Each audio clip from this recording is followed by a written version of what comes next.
आपको दिखाते हैं 5 राज्यों में हुआ एआई एग्जिट पोल क्या कह रहा है, इन राज्यों में किसकी सरकार बन सकती है। फेल हो गई सारा एग्जिट पोल, कांग्रेस गठबंधन की आंधी में तिनके की तरह उड़ गई भाजपा।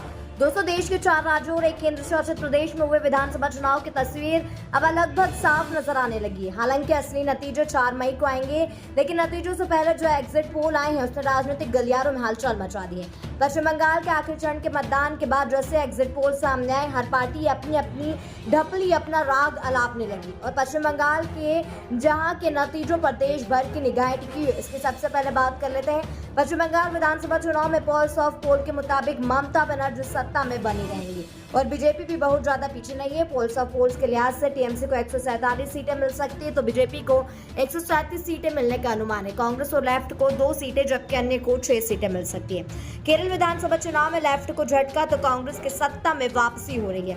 पोल्स ऑफ पोल्स के मुताबिक कांग्रेस के नेतृत्व वाले यूडीएफ को 77 सीटें मिल रही है तो लेफ्ट के अगुवाई वाले एलडीएफ को 59 सीटें मिल सकती है। इसके अलावा बीजेपी को 2 सीटें तो अन्य को भी 2 सीटें जा सकती है।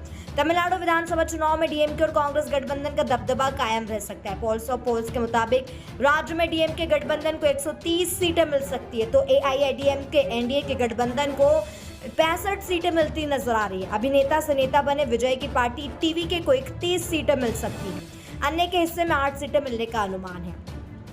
इसके साथ ही केंद्र शासित प्रदेश पुडुचेरी के विधानसभा चुनाव में बीजेपी गठबंधन की सरकार बन सकती है। पोल्स ऑफ पोल्स के मुताबिक बीजेपी गठबंधन को 17 सीटें मिलने का अनुमान है तो कांग्रेस गठबंधन को 9 सीटें मिलने का अनुमान है। इसके अलावा अन्य के खाते में 3 सीटें जा सकती है।